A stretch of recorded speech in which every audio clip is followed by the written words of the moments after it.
Guys, in the previous video, we talked about inhalation and breathing in chemicals that you should not be breathing in. And there's a term that I want to use to describe for just a few seconds here, and that's called odor threshold. A lot of times people believe that they are not being exposed to a chemical if they can't smell it. And that's absolutely false. Some chemicals, for starters, have no odor. You can't really smell them. They're invisible to your nose. And you can still be breathing those things in. And they could still be going into your lungs or into your nasal cavity or in your throat or in your stomach or in your mouth.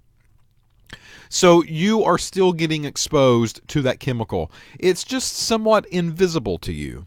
All right? So that's the number one thing that you have to keep in mind. Just because you do not smell something doesn't mean that you're not getting exposed to it. It actually might not have an odor at all.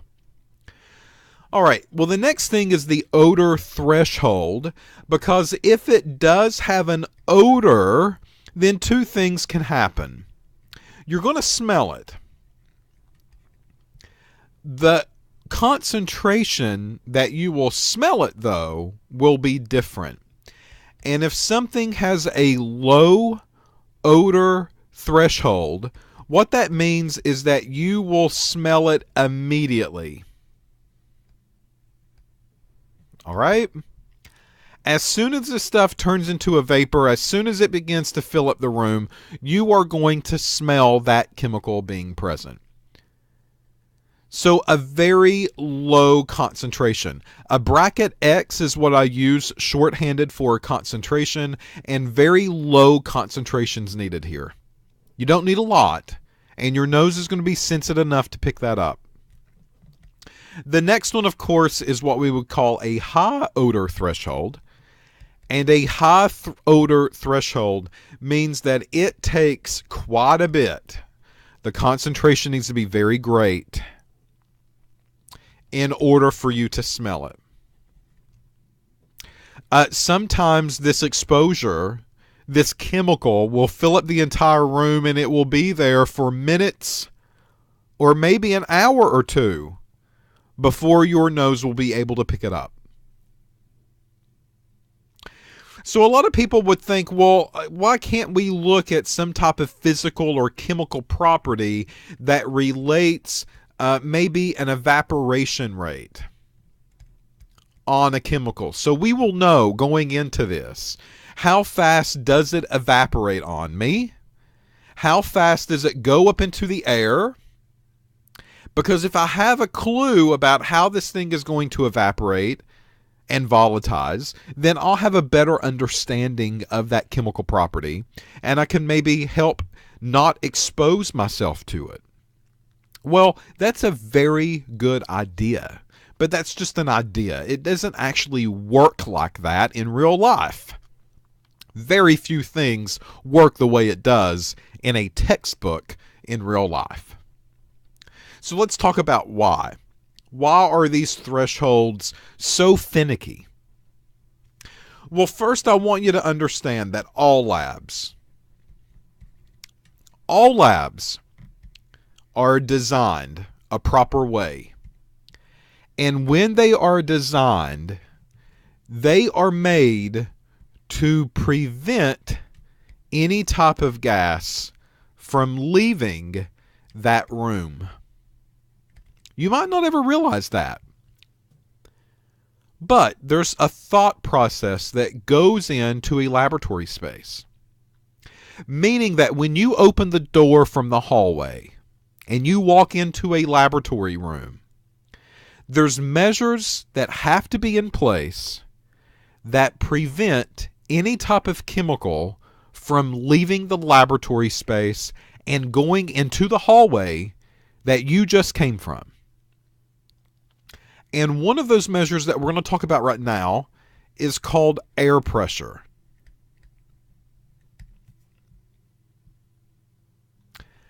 The air pressure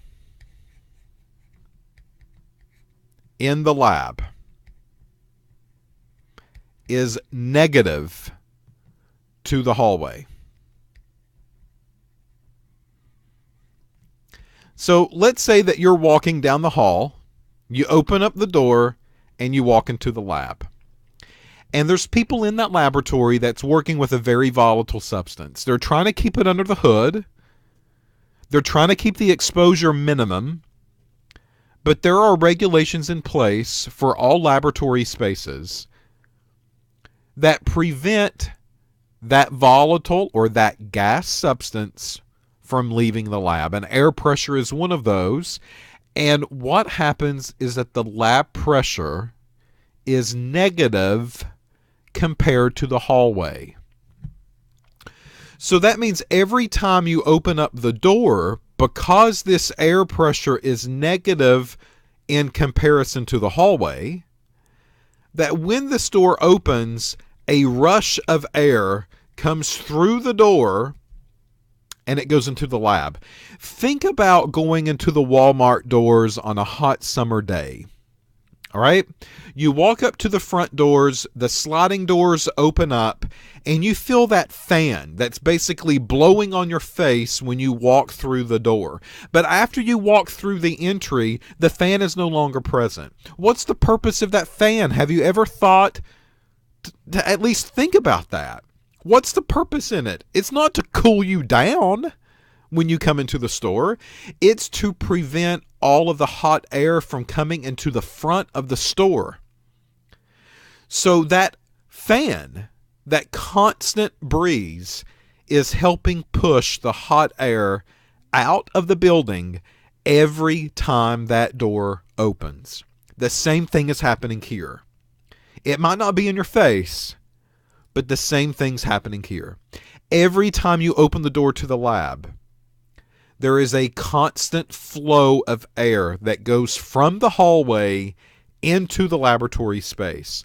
And that constant flow in one direction helps keep all of that volatile gas inside of that space.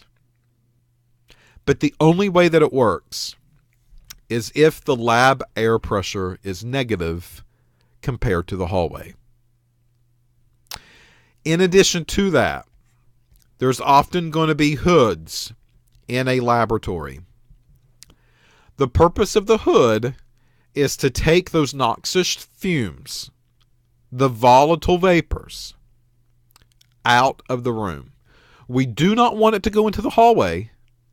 We don't want it to go into other spaces. We want it to leave the building. And that's the purpose of the hood. So if the hood's cut on, all of this volatile gas, volatile liquid, goes through the hood and up and out of the building. This is one of the reasons that laboratories do not have windows. I bet that's a detail that you've never thought of or that you've never paid attention to. Laboratories typically do not have windows that open. They have windows, but not one that you can actually open to let in some fresh air. The reason is because they want to control the airflow in the room. And they know that if you go and open up windows and let some fresh air in, you ruin this whole setup that is a requirement of the majority of the companies and even academic labs that you might see or work in. So since air goes into the room and then it leaves, we do have a term that we use to describe this process, and this is called air changed per hour. Now you're probably thinking, well, what does the word changed mean? Well, this lab probably has an AC unit, heating and air. The lab has to stay cool and that lab has to stay warm in the winter months, right? So we're pumping air into the lab, and that air is getting pumped into the space, but air is also getting pumped out of the space right? It can't go into the hallway. It can't go into neighboring rooms. It has to go out through the hoods. That's the proper setup of any laboratory space. So air changed per hour is going to be an important number. And this goes back to what started this whole conversation to begin with as far as evaporation rates are concerned. We have an abbreviation that we used for air changed per hour. It's ACH. If you have a checking account, you probably know the term ACH. Well, this is a different ACH. Air changed per hour. Well, if we know the evaporation rate and if we know the air changed per hour, then we can maybe sit down and actually calculate exposure limits, concentrations of these vapors that I'm breathing in. But here's the problem. I can't do it. Again, what looks good on a textbook, what looks good as far as chemical and physical properties go, it doesn't quite work out that way in real life. And this is one of those examples. And the reason is because the ACH value is going to change. And the reason it changes is because the hoods have sashes. Meaning that this hood has a window in front that will raise up and raise down. If this window is raised up, your ACH value changes. It's sucking more air out of the room, right? If this sash is pulled down as close as it can get, so just so that your hands can fit up underneath it to work on the inside, the air changed per hour, the ACH value, is going to change because of that. Because the hood cannot pull in as much air as what it could if it was fully open. So the ACH value is dependent on the hood sashes. Are they raised? Are they closed? So within a 24-hour day, this ACH value does not stay constant. Sorry. There's people in there working. There's people in there doing different things on a daily basis. Depending on how many employees you have in that room, depending on what their needs are for that particular lab and that experiment or that test that they're doing, those hoods might not be used at all throughout the day. Or those hoods might be used constantly throughout the day. So I cannot pinpoint a calculation that we can do on a volatile liquid to figure out what the concentration is in the room at any point in time. This is one of those measurements that have to be made on the spot as you need it. Now, what else can I say about the fume hoods? Yes, fume hoods are important. We said that if we use a fume hood, we can prevent inhalation of a chemical. The problem is that a fume hood, when it's turned on, sucks air in and out. And if you have an AC unit that's constantly pumping in cold air, because this fume hood is constantly sucking out the cold air, then you're going to have a heat pump unit that's going to overwork itself. And it's eventually going to break down. It's eventually going to malfunction. And you're not going to enjoy coming into work in a hot laboratory room. For that reason, these hoods should be kept closed until they're absolutely needed. You never want to turn them on and just leave them running for no reason at all. Because if you do, you have to make up all of the air that's getting sucked out of the room. The heat pump will continuously run, and it will, at some point in time, break down and malfunction, and then all of a sudden we have an oven that we're working in, because those hoods have sucked out all of the cool air that was in that laboratory space before you decided to turn those hoods on and leave them on all day long, and you didn't even use a volatile chemical that is hazardous in the first place. Don't be that person, because everybody will hate you because of it. All right. So with that said, all compounds have their own volatility. That is something that you're just going to have to look up and kind of make yourself aware of before you use it. And evaporation rates.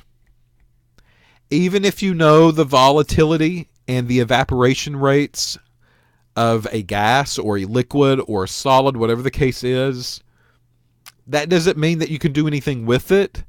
It just gives you an idea of what's going on with the chemical itself.